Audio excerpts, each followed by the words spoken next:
भक्तों, कल सुबह केदारनाथ में जो चमत्कार हुआ उसे देखकर नासा के वैज्ञानिक भी हिल गए। जिसने भी यह चमत्कार अपनी आंखों से देखा उसकी आंखें फटी की फटी रह गईं। दोस्तों, केदारनाथ धाम जहां आज भी स्वयं महादेव निवास करते हैं।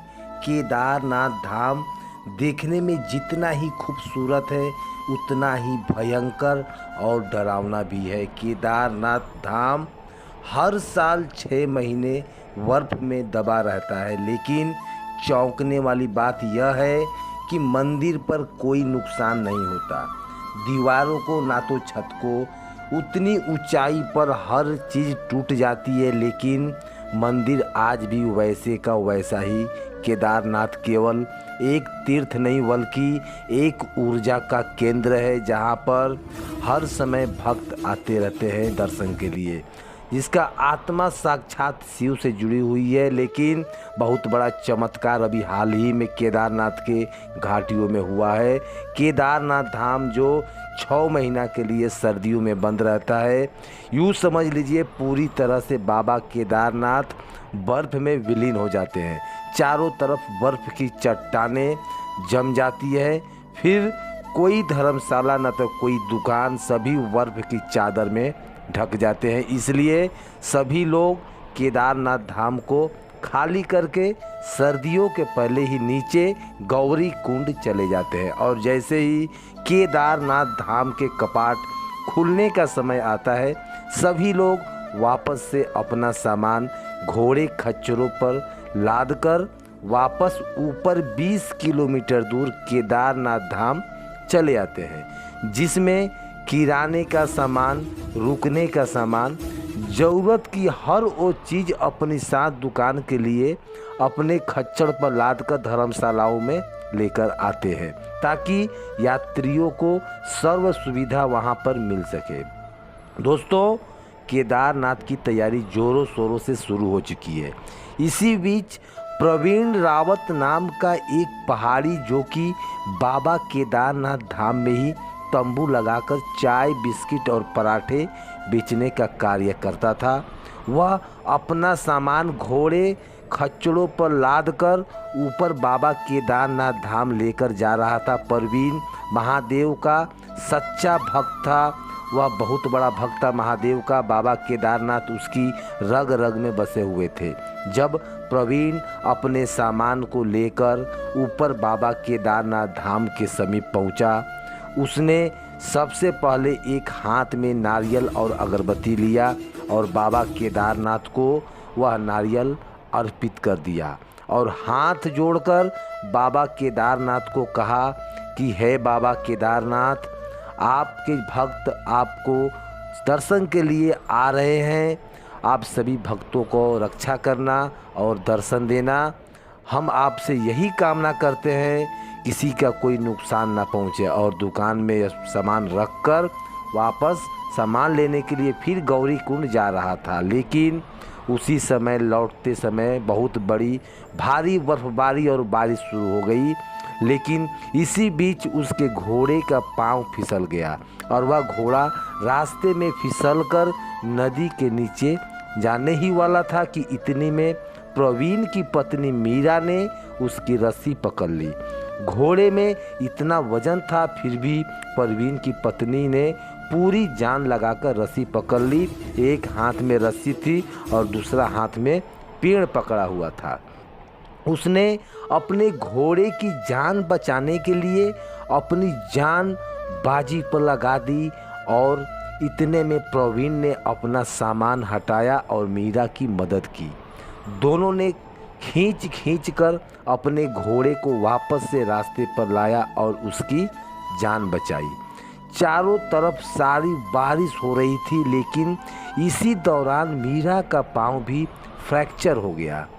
प्रवीण के लिए अब चुनौती बन गया था कि वह अब नीचे उतरे तो कैसे उतरे।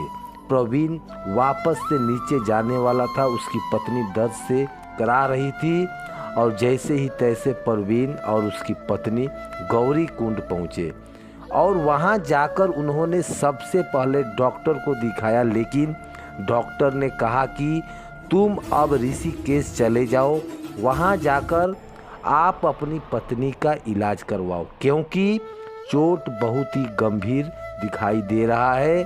जब प्रवीण ऋषिकेश अपनी पत्नी को लेकर गया तो वहाँ के डॉक्टरों ने कहा कि आपकी पत्नी अब कभी भी नहीं चल पाएगी, क्योंकि आपकी पत्नी का एक पाँव में लकवा मार चुका है और आप केवल भगवान से दुआ करिए, अगर भगवान ने चाहा तो आपकी पत्नी वापस से चल पाएगी, लेकिन फिलहाल उसके चलने में कोई उम्मीद नहीं दिख रहा है। परवीन के सर पर यह दुखों का पहाड़ टूट पड़ा था। परवीन महादेव से उदास हो गया था और वह महादेव, मैं पूरे 6 महीने भक्तों की सेवा किया और आपका भी सेवा किया, ऐसा काम नहीं किया हमने कभी जिससे आपकी श्रद्धा पर कोई ठेस पहुँचे, लेकिन फिर भी मेरी पत्नी के साथ ऐसा घटना क्यों हुआ? आखिर क्यों इसने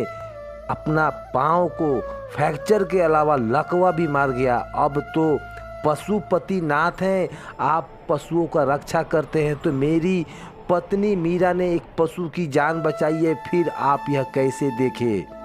बाबा केदारनाथ की मर्जी समझकर वापस दोनों अपने घर को लौटे। जैसे तैसे मीरा लकड़ी के सहारे अपना जीवन यापन कर रही थी, लेकिन इस बार परवीन के साथ उसकी पत्नी नहीं आ पा रही थी, क्योंकि उसकी पत्नी का पाँव में लकवा मार चुका था। परवीन जब पुनः केदारनाथ धाम पहुंचा तो उसने हाथों में नारियल लिया और बाबा केदारनाथ को कहा, हे महादेव, मेरी पत्नी की आप रक्षा करना।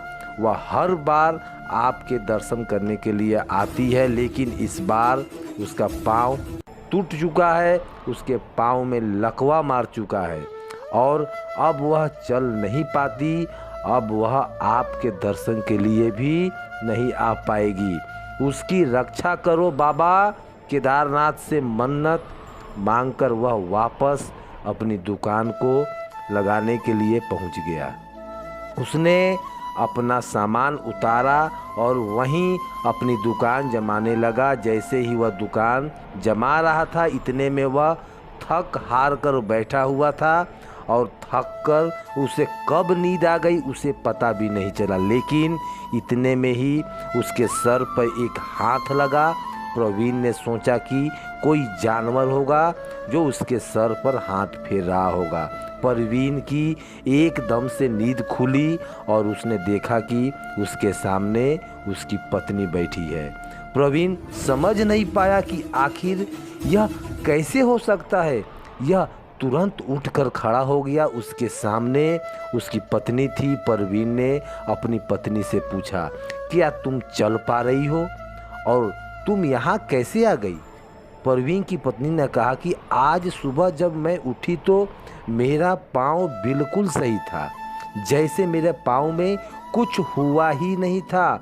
मैं तुरंत चलने लगी और दौड़ने भी लगी और मुझे बहुत खुशी हुई कि मैं आपसे फ़ोन पर बात करती, लेकिन मैंने सोचा आपको सीधे खुशी यह सुनाती हूँ। आकर तो आप मैं अभी यहाँ पर आई हूँ 20 किलोमीटर पहाड़ों को चलकर। केदारनाथ का दर्शन भी करने थे, इसलिए मैं खुद गौरीकुंड से यहाँ 16 से 20 किलोमीटर चढ़ाई करके आई हूँ और मुझे कुछ महसूस नहीं हो रहा है। मैं यहाँ पर बिल्कुल हंसते चलकर आई हूँ। जब यह बात परवीन ने सुनी तो वह बहुत खुश हुआ। वह समझ गया था कि यह तो बाबा केदारनाथ का ही चमत्कार है, उनका ही महिमा है। बाबा केदारनाथ का ऐसा चमत्कार हुआ कि उसकी पत्नी वापस से चलने फिरने लग गई और खुद 16 किलोमीटर चढ़ाई करने के बाद बाबा केदारनाथ के दर्शन करने पहुँचे। दोनों पति पत्नी ने बाबा केदारनाथ के दर्शन किए और दर्शन करने के बाद, क्योंकि अभी कपाट खुलने में 2 दिन बाकी थे, यह एक बहुत बड़ा चमत्कार था दोस्तों। इस वर्ष केदारनाथ के कपाट 2 मई को खुलने जा रहा है, जिसकी तैयारियां भी जोरों शोरों से शुरू हो गई है। लेकिन इसी दौरान एक भयंकर चमत्कार देखने को मिला है दोस्तों। किसी ने सोचा भी नहीं होगा कि केदारनाथ के कपाट खोलने के पहले ही इतना बड़ा चमत्कार केदारनाथ धाम में हो सकता है। बाबा केदारनाथ के कपाट खुलने से पहले ऊटी मठ से ओमकारेश्वर मंदिर में बाबा भैरवनाथ की पूजा अर्चना की जाती है। फिर इसके बाद में बाबा केदारनाथ की डोली केदारनाथ धाम के लिए प्रस्थान कर दी जाती है। दोस्तों, हर साल 6 महीने के लिए केदारनाथ धाम के कपाट खोले जाते हैं और करोड़ों की संख्या में भक्त बाबा के दर्शन करने के लिए आते हैं। वहीं दिवाली की भाई दूज के दिन ही बाबा केदारनाथ के कपाट सर्दियों में बंद कर दिए जाते हैं, जिसके बाद दोस्तों बाबा केदारनाथ के मूर्ति को डोली में बैठाकर ऊखी मठ से ओमकारेश्वर मंदिर में स्थापित कर दिया जाता है। इसे केदारनाथ की शीतकालीन गद्दी भी कहा जाता है। दोस्तों, वहीं पर जब केदारनाथ के कपाट खुलने वाले होते हैं तब इस डोली को यात्रा के जरिए बाबा केदारनाथ की मूर्ति को वापस से उसके धाम लेकर आ जाया जाता है। डोली यात्रा की शुरुआत दोस्तों ओखी मठ से होती है। यह यात्रा खूब धूमधाम से निकाली जाती है। दोस्तों, अगर ज़िंदगी में कभी मौका मिले तो दोस्तों इस यात्रा में ज़रूर शामिल होना, क्योंकि ओखी मठ से गुप्त काशी जाती है, फिर गुप्त काशी से फाटा जाती है और फिर फाटा से गौरी कुंड और गौरी कुंड से केदारनाथ धाम प्रस्थान होती है यह डोली। केदारनाथ धाम के कपाट 2 मई को खुल रहे हैं। क्या आप भी केदारनाथ धाम जाने वाले हैं? कमेंट में लिखकर हमें ज़रूर बताना। लेकिन एक बहुत बड़ा चमत्कार अभी हाल ही में केदारनाथ के घाटियों में घटा है। केदारनाथ धाम जो 6 महीने के लिए सर्दियों में बंद रहता है, यूँ समझ लीजिए पूरी तरह से बाबा केदारनाथ बर्फ़ में विलीन हो जाते हैं। चारों तरफ बर्फ़ की चट्टानें जम जाती है। फिर कोई धर्मशाला हो या फिर कोई दुकान, सभी बर्फ़ के चादर में ढक जाते हैं। इसलिए सभी लोग केदारनाथ धाम को खाली करके सर्दियों से पहले ही निकल गौरी कुंड आ जाते हैं। और जैसे ही केदारनाथ धाम के कपाट खुलने का समय आता है, सभी लोग वापस से अपना सामान घोड़े खच्चरों पर लादकर वापस ऊपर 20 किलोमीटर दूर केदारनाथ धाम चले जाते हैं, जिसमें किराने का सामान, रुकने का सामान, ज़रूरत की हर वह चीज़ अपनी अपनी दुकानों के लिए, अपनी धर्मशालाओं के लिए बाबा केदारनाथ धाम पर ले जाते हैं, ताकि यात्रियों को सर्व सुविधा वहाँ मिल जाए। दोस्तों, केदारनाथ की तैयारी ज़ोरों शोरों से शुरू हो चुकी है। दोस्तों, अभी के लिए बस इतना ही। देखते रहिए हमारा चैनल, जहां आपको सुनने को मिलेगा धर्म कर्म की जुड़ी सच्ची और अनसुनी कहानियाँ, क्योंकि धर्म ही सबसे बड़ा कर्म है। वीडियो पसंद आया हो तो हमारे चैनल को सब्सक्राइब जरूर करिए और कमेंट में हर हर महादेव जरूर लिखें। वीडियो देखने के लिए आपका तहे दिल से धन्यवाद।